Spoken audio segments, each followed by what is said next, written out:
So tonight I want to talk about transcendental dependent origination. This is what we call it, transcendental dependent origination, because it is allowing us to see what are the causes and conditions for the process of awakening to happen. So we will start from the last link and build our way to the first link. So the final link in that series is what's known as the knowledge of awakening, or the knowledge of liberation. And what the Buddha says is, how does one know, or what does one know and see when one is awakened? One knows and sees, such is form, such is feeling, such is perception, such is formations or intention, such is awareness. And so what he's talking about is seeing the five aggregates. Now, a couple of days ago, we did a guided, was it yesterday? Yeah, yesterday. We did the guided meditation for the five aggregates. And maybe some of you kind of worked with it, and some of you maybe need some more time to really let that internalize. And that's okay, because we're going to do another guided meditation in a few more days, maybe towards the end, so we can see how well it seeps in. The five aggregates are basically just divisions. That's what they are. And you can divide experience in many different ways. There is, if those of you who are familiar with Bante's often quoted sutta favorite, which was 148, the 6 sets of 6. Right? That's there too. What are the 6 sets of 6? The eyes, the ears, the nose, the tongue, the body, and the mind. That's one set. The the form, the sound, the taste, the touch, the hearing, and the thinking. That's another set. Likewise, in relation to that, there's the 6 kinds of consciousnesses related to each of the sense bases. There's the 6 kinds of contact related to each of the 6 sense bases. There's the different kinds of feeling. And then there's the different kinds of craving. So there are 6 sets of 6. So we are using these different divisions to break apart the ways in which we experience reality. And why are we doing that? To understand where, if at all, there is a sense of self. What is so important about the self? Why is it such a big deal in Buddhism? Self versus no self, or emptiness of self, or not self, and all of these things. Because at the time of ancient India, during that time, concurrent to the teachings of the Buddha, and even preceding the Buddha, there was the understanding of Atman, which is the Sanskrit for self or soul. And this Atman was conflated with the word Sat Chit Ananda. Sat Chit Ananda. Sat means self-existing. It is independent of causes and conditions. Chit means consciousness. And Ananda means bliss. And really what it's talking about is the fact that this self with the capital S stands on its own. It is independent, free of any kinds of causes and conditions. And that it is of the nature of bliss. And it is us. We are it. That was the idea in ancient India. But the Buddha never really concluded whether there is a self or no self. Anytime he was asked, is there a self? He would not respond. And then they would say, oh, then that means there is no self. And he would not respond. And one time this happened, and in the suttas, Ananda comes to him and he says, why didn't you respond? He said, if I said that there is a self, then the mind of that individual will conceptualize some kind of a self. And that concept will become self, not the self itself. That concept will become part of the mind, and that concept is impermanent. And if I said that there is no self, that's another concept. That's another mechanism of trying to find stability. So what we're looking at is looking at the different components of our experiences, whether it's the 5 aggregates, the 6 sense bases, the 4 foundations of mindfulness, and so on and so forth. And we're using the touchstone of Satchitananda, that kind of big S self. And we're comparing all the components of experience and saying, is it self-existing or is it conditioned? Therefore, it is impermanent. That which is impermanent is liable to cause us suffering. Therefore, it is not me, not mine, not myself. And so anatta doesn't mean no self.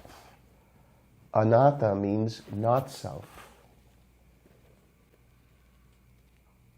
This world is not myself. This body is not myself. The eyes are not myself. The ears are not myself. All the sense bases are not myself. Experience that I'm having right now is not myself. The perceptions of those experiences are not myself. My choices, as much as they seem to be mine, is not myself. Awareness that is dependent upon seeing, hearing, tasting, touching, feeling, thinking, is not myself. Anything that is dependent on something ultimately will decay, will fall apart. Because when those causes and conditions are not present, they won't be present. And if it is not present, then that means it's impermanent. It doesn't stand on its own. And ultimately, the most amazing levels of happiness, the most amazing kind of bliss, when that arises, will one day falter as well. It won't be as interesting. It won't be as gratifying. It won't be as stable as it was when it first arose. And so anything that we do will ultimately lead to its breaking down. And therefore, its suffering. And therefore, not to be regarded as me, mine, or myself. This understanding, the Buddha says, this seeing through with reality,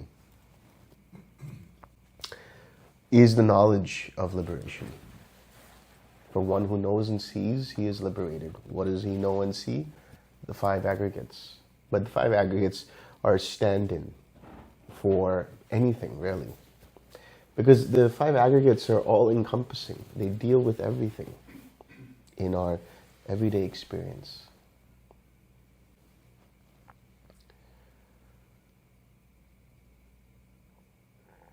And so the gates of liberation that we talk about, the objectless or the signless, the undirected or the desirelessness, the emptiness or the voidness, these three things that we talk about, these are the mirror of the understanding of impermanence, of suffering or unsatisfactoriness,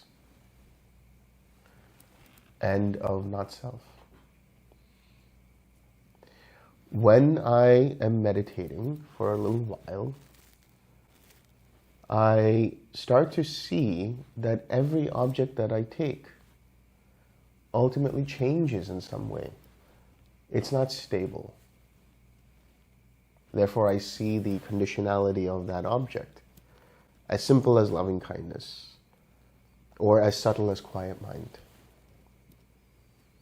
or subtler even than that, just awareness itself. I see that as changing, wavering. And so seeing that and understanding it and realizing that, my mind drops that and is in this space of, for lack of better terms, pure awareness.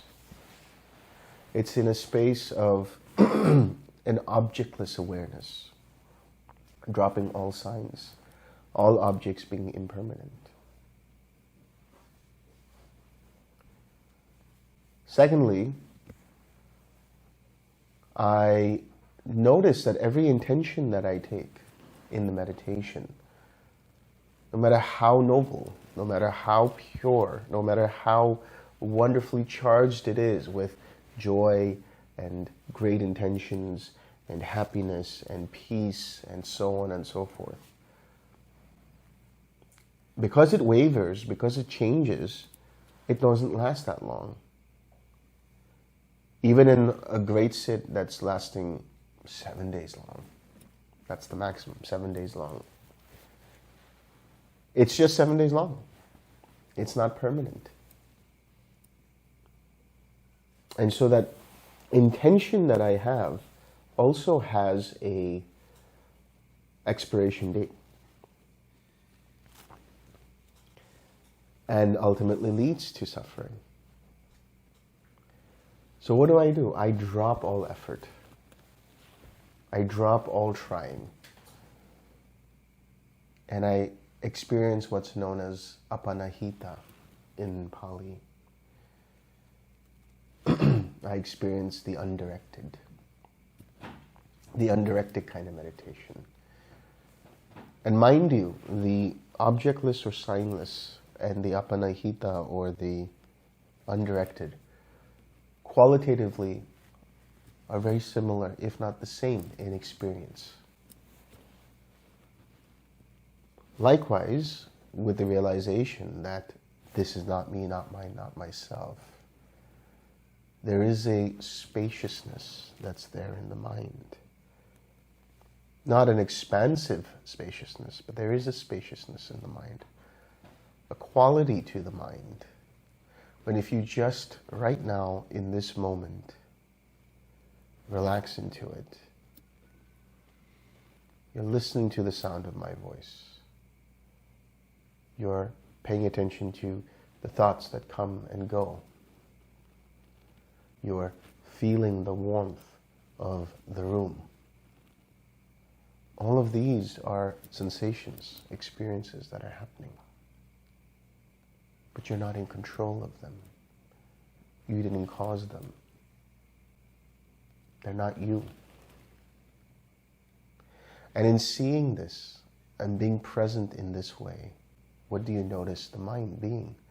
It has a quality of being like a clear, cloudless blue sky, expansive and without borders, the unconditioned. And that experience is the experience of emptiness. So, these three gates are not just gates of liberation, but are as close to the experience of liberation as you can access with a conditioned consciousness.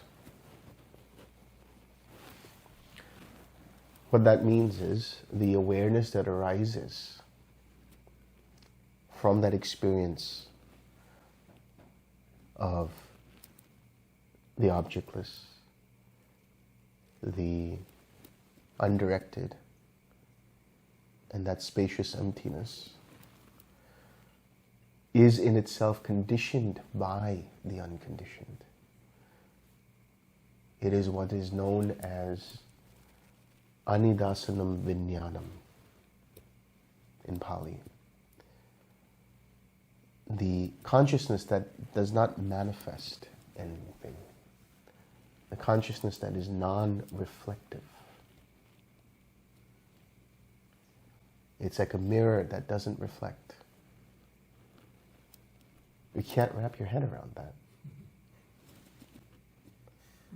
But you can experience it. It's there. All the time. If you just learn to relax in that way. And this realization is liberation. The seeing of this is vimutti. So there's the knowledge of liberation, and then there's the experience of liberation.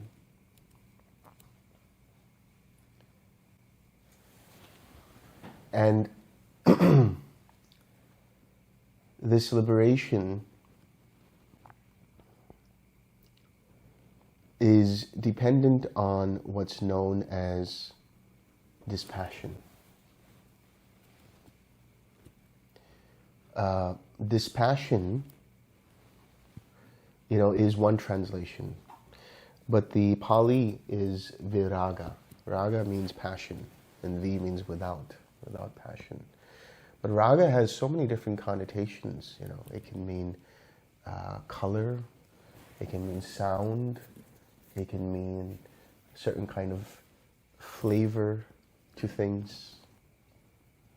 And what it's talking about is that the quality of the mind there is non-stick. Nothing sticks to it. When you fry an egg on a non-stick pan, you don't need to use any oil. You just slide it around and it keeps swiveling here and there. It's the same quality of the mind, where no matter what comes and goes, no matter what kinds of thoughts come and go, they just slide off.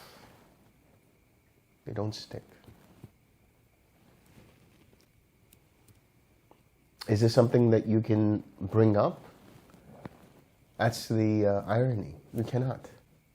The more you try to bring it up, the more things stick in the mind.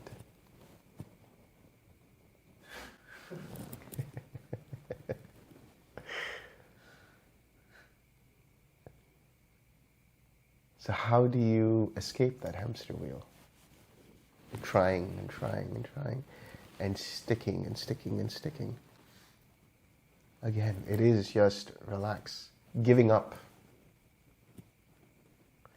Not that, I'm going to give up and not meditate anymore and forget about all this. But giving up that part of the mind that keeps trying and trying and trying. And surrendering to the intuition.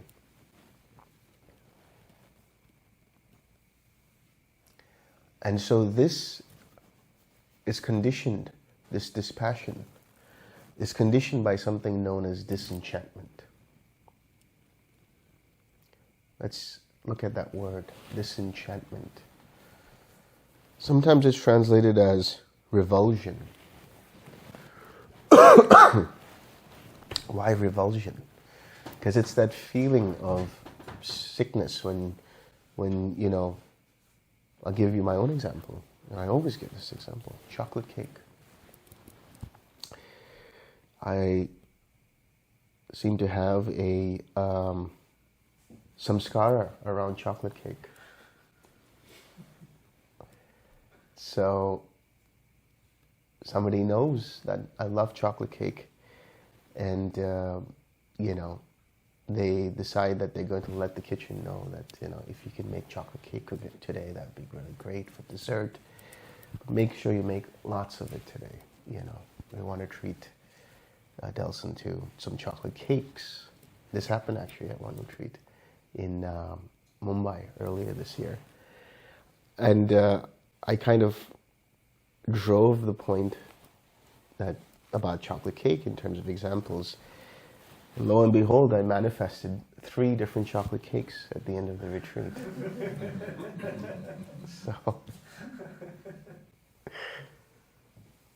And I don't expect any chocolate cake in this retreat, please. I'm trying to watch my weight. But let's say, giving this example, that I love chocolate cake, and you decide that you're going to have the kitchen make lots and lots of chocolate cake. And me knowing myself, I can't control myself. So I see chocolate cake, and to my surprise, you say, all of it is for you. Please enjoy. So I forget about lunch, and I just dig into the chocolate cake. And I have my first slice, and it's so amazing. It's wonderful. I have craving for a second slice, so I eat the second slice, and then I start to feel a little bit content, but then I say, well, there's still more, so I might as well have a third piece. I have a third piece, and before you know it, I finished 1 chocolate cake out of many that are still there. But by this time, I'm full. But you insist that, please, have some more chocolate cake. And what became the object of my desire has now become the object of my revulsion. And that is disenchantment. I've had enough. This is too much. Enough, please. This is disenchantment. When is enough enough? How many times are we going to allow ourselves to try too hard, or allow ourselves to get caught up in some kind of distraction, or allow ourselves to get caught up in different kinds of thought loops over and over and over again? No, there must be something different this time. Let me look. So eventually the mind tires out, and you say, I've had enough. I'm just going to drop the whole game. And so this is part of the realization that every time I do something here and this leads to this, I let go of it. Now here's the thing. This transcendental links of dependent origination is not just for meditation practice. It's for our whole life. We often repeat many different kinds of patterns, sometimes without thinking. Mostly without thinking. That's why we keep repeating them. And yet we go back in hindsight and we say, oh, this happened because I did this and this and this. And this was similar to what happened last year. And this is similar to what happened 6 months ago. And this is similar to what happened yesterday. Why do I keep repeating these patterns? But that's not enough. So you go back and you repeat the patterns again and again and again, and you suffer for them. And eventually, at some point, you say, to hell with these patterns. I've had enough. I've had enough. That is disenchantment. And so what happens when you have that level of disenchantment? The triggers that bring those patterns up stop sticking in your mind. And you let go. And you become liberated from those patterns. This is liberation. The liberation from rebirth, as we call it. Liberation from samsara is a liberation of different kinds of patterns that cause us to do the same thing over and over again, expecting a different result. And so our words, our actions, our thoughts, our choices are not rooted in some arbitrary sense of self, but they arise seemingly spontaneously from the intuitive mind that functions in accordance with what is required in every given moment, according to the experience.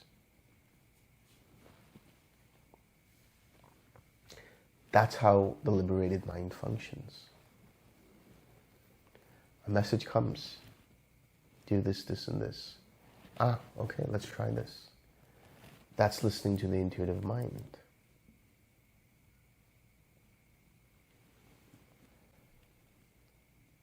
So this process of disenchantment is dependent on something known as, I spoke about this yesterday, Yata Bhuta Jnana Dasanam.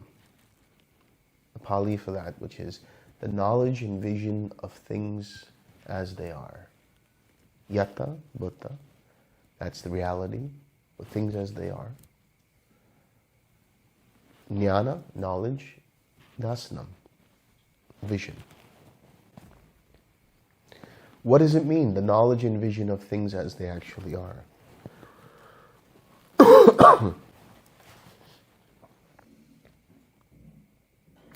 At a certain level, the knowledge and vision of things as they actually are is the understanding of the three characteristics, is the seeing of the Four Noble Truths in every given moment.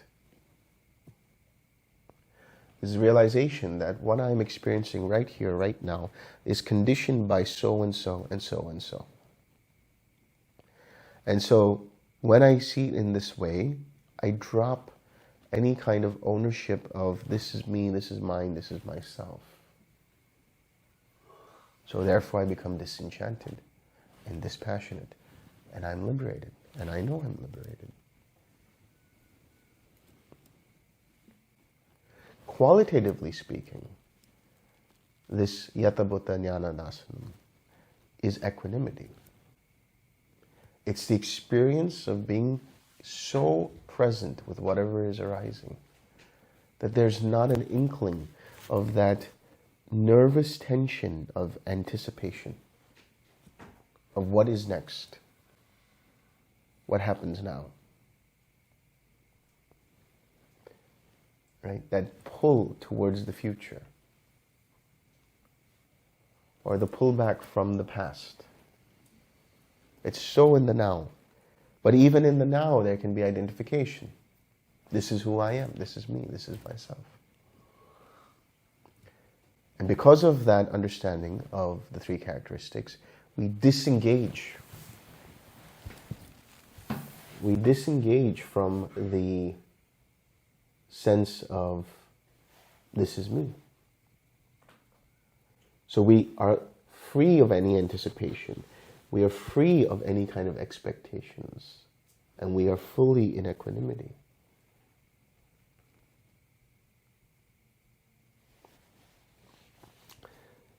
This Yata Bhuta Jnana Dasanam is dependent on what's known as samadhi. Samadhi. It's not meditation. Nowhere in these links does it say anything about meditation. Nowhere in these links does it say, and so he sits down and he meditates and he has these experiences. These things can happen anywhere, at any time, just like that. You'll be walking to the dining hall and you have these different factors present in the mind without even knowing it. But you know your mind is collected. You know your mind is staying with a specific object, being with loving kindness. Or it's objectless. What do we mean by that, the objectless awareness? We're watching the mind like a stream, like a river, or like a traffic of cars, or like clouds in the sky.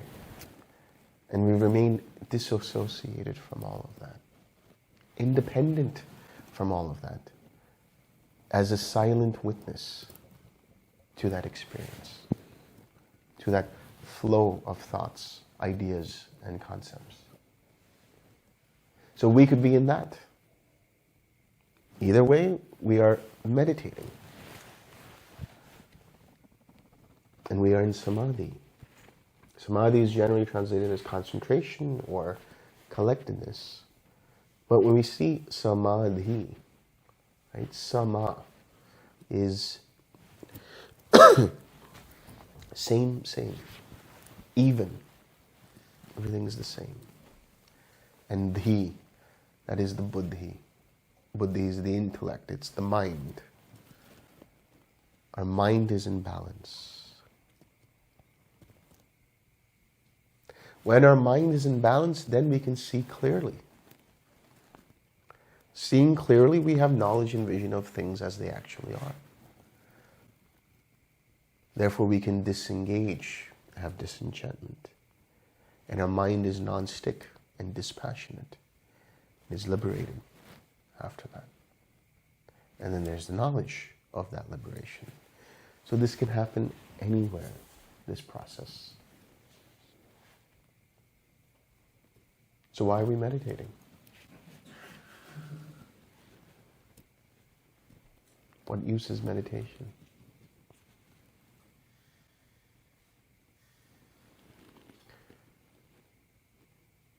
Because somewhere, from someone, whether it was me or Bhante or any other teacher, or having read it somewhere, we've heard of how meditation leads to certain states. We've heard about or read about how meditation reduces stress, or brings more joy, brings more clarity, brings more happiness, and all of these things. Meditation is a vehicle. But it is not the end-all, be-all. It is not the panacea for everything. Samadhi is something you can carry wherever you are.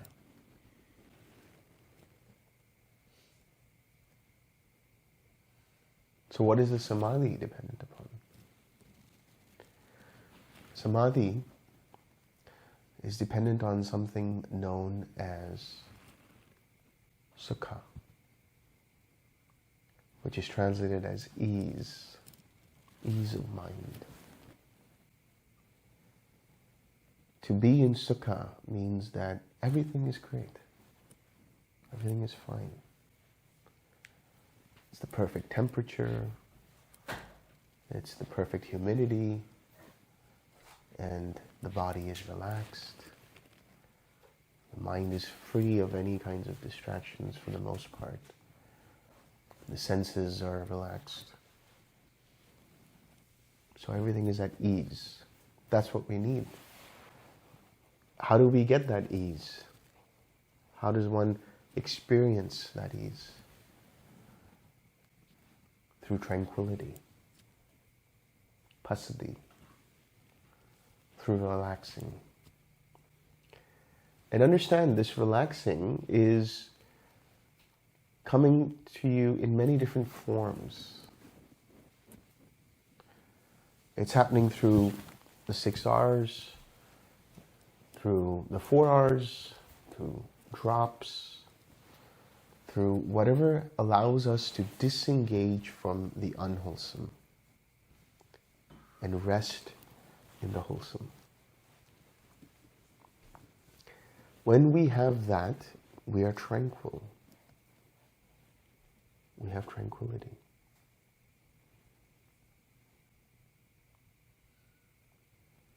So the more we try to relax, the more counterintuitive it is. Do not try to relax. Do not try to do anything. Just relax. The thing that prevents you from relaxing is trying to relax.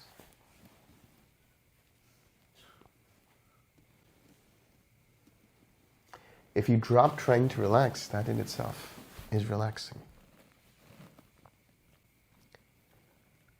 Dropping all trying.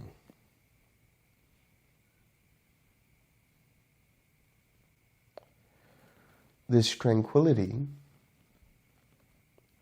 is dependent on something. What is it dependent upon? It is dependent upon piti, joy. Now, for those of you who are jhana junkies, you'll recognize the word piti and sukha, of course. But you'll recognize piti as one of the first factors of the first jhana and the second jhana. And so you might ask, but then you said samadhi is here, and then sukha is before that, and piti is before that. Isn't samadhi part of, or isn't jhanas part of samadhi? Yes, that's one way of looking at it. That's one way of seeing it. But piti is its own thing. It's its own factor.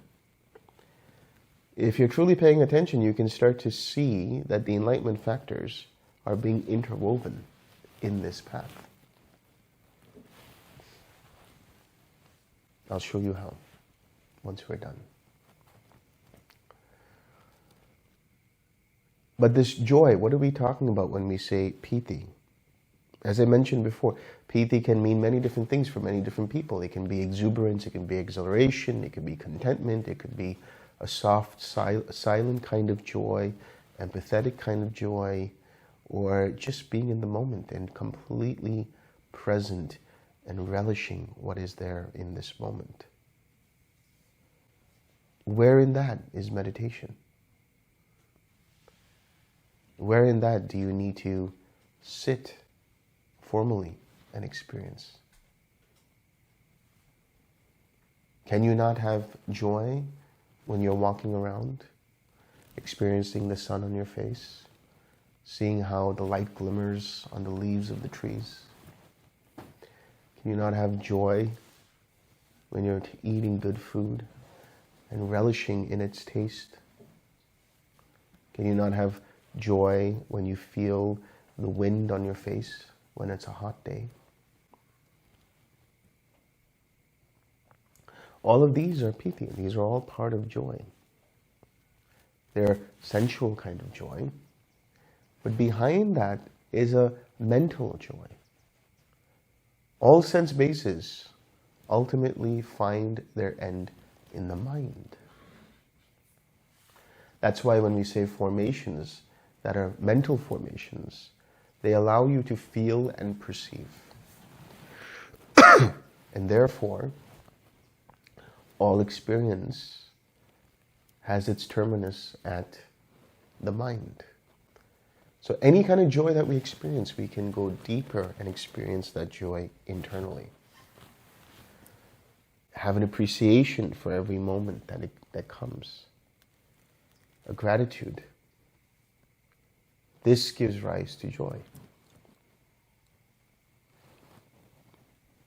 So joy, as you see, is an integral part of the recipe for awakening.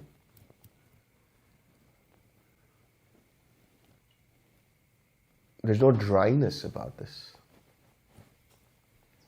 There is zest. Zest for the moment. And zest here is just complete, full enjoyment. Enjoyment, joy isn't that word, enjoyment. When was the last time you enjoyed meditating?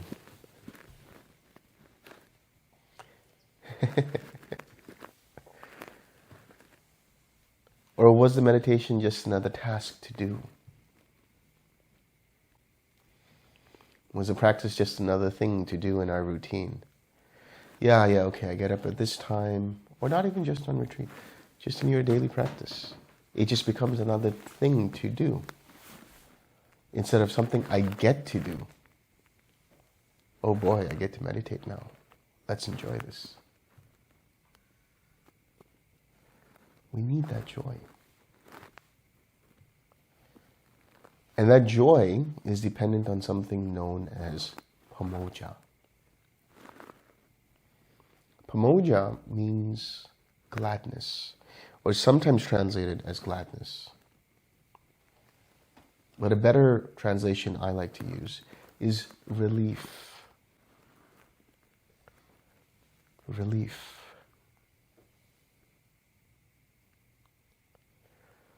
Relief from what?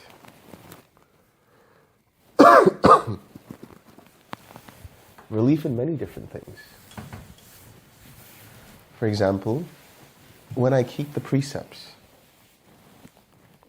I have relief in that moment. That I have made up my mind to keep the precepts. I have made up my mind to make sure that I uphold these ethical and moral standards. And I make it a point to make them habits. Not because there's some judge sitting up in the sky who at the end of my life is going to say, you did these many deeds, and of those, these were wholesome, and of these broke, the different laws of God. No.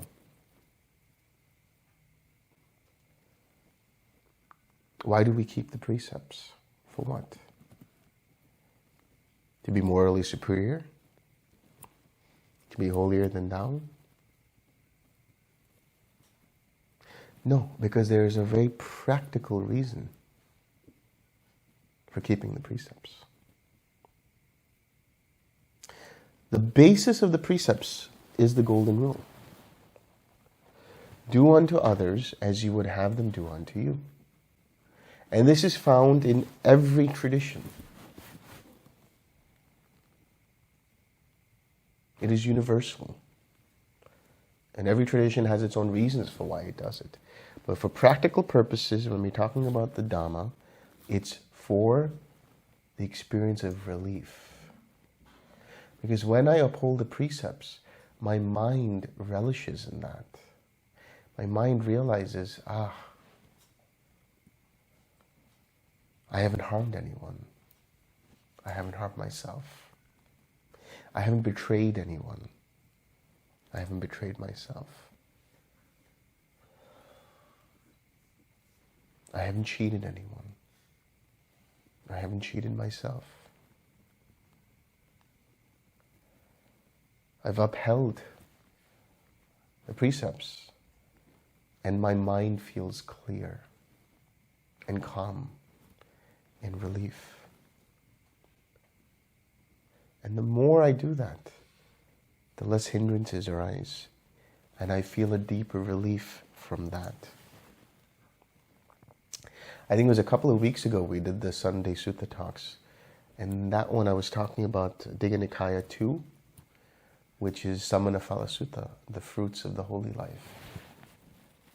And in there the Buddha, and I love those descriptions of the hindrances, because there the Buddha talks about what it really feels like to be free of the hindrances. And it sounds so exaggerated, but if you go deep enough, you will see, yes, there's that level of relief. He talks about how it feels to be on the verge of death with sickness. And at the turn, you are no longer sick. And you're free of disease. How that feels. Somebody who is imprisoned with no parole, no probation, nothing. And at the turn, they are freed. How does that feel?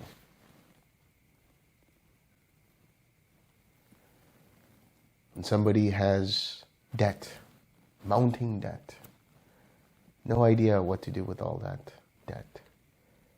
It's going to take a whole lifetime, many lifetimes possibly, to deal with that debt, the level of debt that there's. And then all of a sudden, all of that is cleared. What does that feel like in the mind? Relief. relief from the hindrances.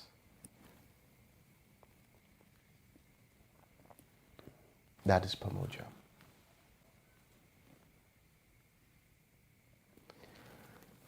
This pamoja is dependent on, or I should say, it is related to non-regret. We've already talked about this because of all of these things. But these are related to and dependent on two things. Because there are three primary suttas that talk about the transcendental links of dependent origination in a myriad of different ways. Actually, a little more than that. There is Samyutta Nikaya 12.23, that is the Upanisa Sutta.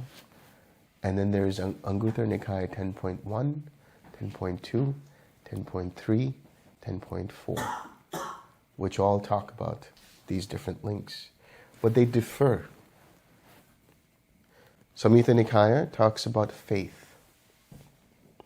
And the sets of 10.1 to 10.4 talk about virtue.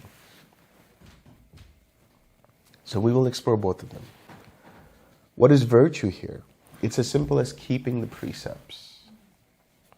Virtue is, I have resolved to be ethical. I have resolved to keep the precepts, and therefore I experience non-regret. And I have relief. The other one talks about faith. What is this faith? Is it saying to accept the Buddha as your Lord and Savior? No, that's not what it's saying. In fact, the Buddha said that. Do not see me as that. I have just shown you the way. I have shown you the path. You must take the steps to walk that path. There is that sutta in which, I think in Majjhima Nikaya, where there is a man who asks the Buddha, some of your students seem to attain awakening and some of them don't. Why is that? And he gives an interesting answer. He says, suppose there were two men wanting to go to Rajagaha. It's a town in India where Vulture's Peak is. I've been there. It's a very interesting place.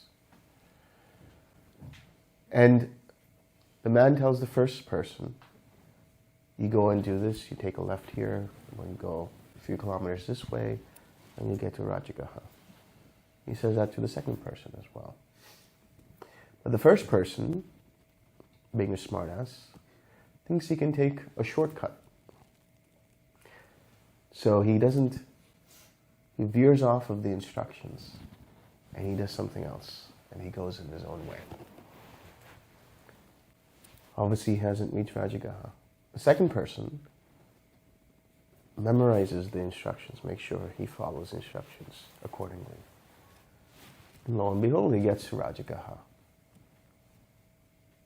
So the Buddha asks the guy who asked this question that the man gave instructions to both. Why didn't both of them get to Rajagaha? Why wasn't the man able to help both? And the man says, how could the man be responsible for that? He just gave the instructions. It was according to the people who asked for the instructions to follow it. And so the Buddha says the same thing. I have shown you the path. Don't look to me. Walk the path and see for yourself. And so those who do and follow the instructions will experience awakening. This is what the Buddha says. And those who don't, well, they don't. So when we say faith, the word faith, the Pali, is saddha. Saddha is, has many different components or contexts. It can mean devotion, it can mean faith, it can mean conviction. But it is it's the experiential conviction in the Buddha, Dhamma, and Sangha. So when you take refuges and you say, I now take refuge in the Buddha, I now take refuge in the Dhamma, I now take refuge in the Sangha, what are you doing? Are you selling your soul to the Buddha, Dhamma, and Sangha?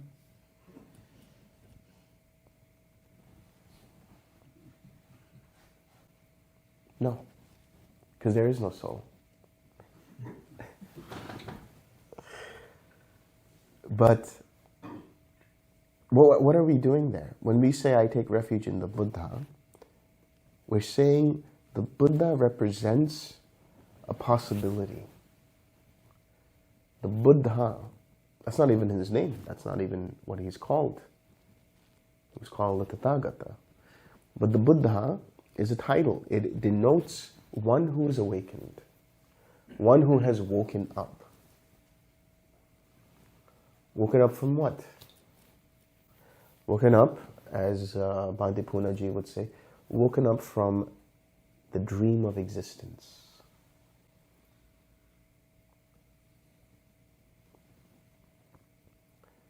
I take refuge in the Dhamma. What is the Dhamma? The Dhamma is the understanding and seeing the impersonal process of self and the world. I take refuge in the Sangha. What is the Sangha? The Sangha, at the outset, is the group of meditators that we're meditating with. Or, on a larger basis, fellow practitioners around the world. Or, on a larger basis, the entire Sangha of bhikkhus and bhikkhunis and lay people and followers and so on and so forth. So it's a sense of community. But the Buddha also said this. He said, there are times when you don't find a community. You find that they're not really talking about the Dhamma. So what do you do there? He says, become like a tusker, become like a rhinoceros. Go into the forest on your own and be your own good company. Can you do that? Can you sit and enjoy your own company?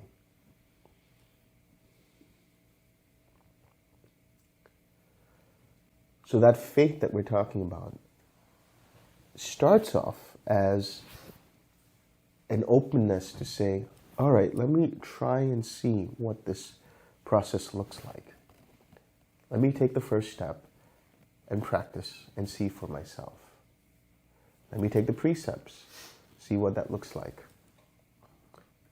And then I start to see, this faith leads to, or faith and virtue, leads to relief and non-regret. These lead to joy. Now I'm actually enjoying the process. I'm learning to enjoy things in my life again. I'm learning to enjoy the moments. Not because the externalities are the reason for that joy, and they may be the reason for the joy, but because I'm starting to find an inner appreciation about things that makes that joy so much more potent. So that chocolate cake that I love and enjoy becomes that much more enjoyable because I'm so in the moment of every taste and morsel. That sunset that I watch, it's wonderful, it's beautiful, but it's that much more enjoyable because I'm fully present. So present that I can start to see every moment the sun going lower and lower and lower and looking at the different shades and enjoying all of that. And so then that joy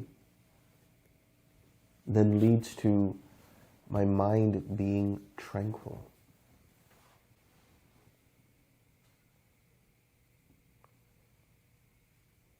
Being able to relax in the moment. And my body and mind are at ease. And my mind experiences collectedness, even-mindedness, presence. And because of that, my mind is able to see things as they are.